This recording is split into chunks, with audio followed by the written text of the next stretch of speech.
Morgan could picture Dion sitting in her office, feet up on her desk, one ridiculously expensive shoe tapping a beat only she heard.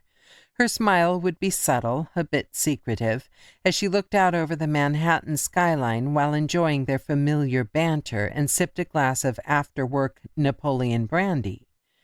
"Take my advice," she told him. "Lay low tonight. Give your body and brain a break. Tomorrow's soon enough to conquer the world." Morgan's gaze sharpened on the buildings below, though he wasn't averse to the idea. For now, the world would have to wait. He had old business to deal with before he turned his sights toward the future. Suddenly, Morgan felt the whirlwind of the last month catching up with him in one fell swoop. He'd learned how to light a candle at both ends without feeling the burn. Today was a different kind of tired. The end of his long, hard-fought journey was in sight. Except instead of waging war from a distance, he was about to jump into the trenches. Morgan didn't know what he would find or how the battles would play out. One thing was certain. No matter how much pain was inflicted or blood was lost, in the end, he would win the war. In the end, Morgan would be the last person standing. "What are your plans for the evening?" he asked, absently massaging a kink from his neck. "Dinner for one while curled up in front of a Sex and the City marathon?" The question was superfluous. Dion was a social animal. She didn't believe in long-term relationships. So many men, so little time. However, when she was with someone, she was with him all the way, mind and body. She rarely slept alone. "You're funny," Dion chuckled at Morgan's absurd suggestion. "Last time I spent a night home by myself, puberty was a distant promise. You, on the other hand, need—" "Sleep," he interrupted before she could sing a familiar refrain. "After you find a bed partner." "Been there, done that. The night before last, to be exact." "I said partner, not receptacle," Dion scoffed.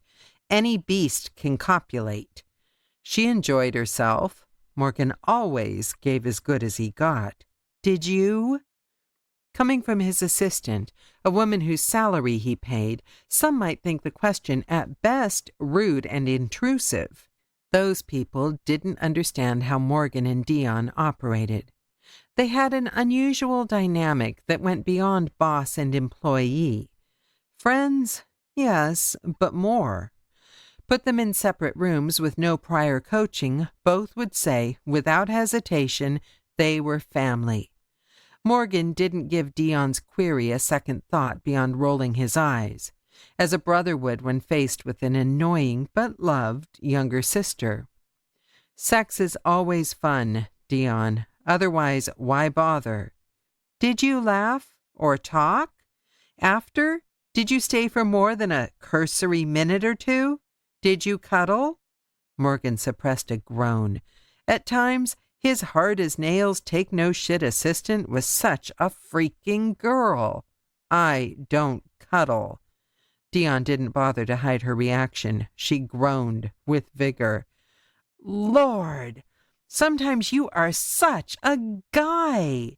She paused. If Morgan hoped the conversation was over, he should have known better. "Do you remember her name?"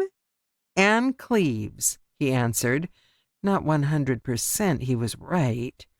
"As in the fourth wife of Henry VIII?" Morgan knew Dion had his number. However, he hadn't amassed a fortune by caving at the first sign of trouble. When those around him panicked, cool logic was his weapon of choice.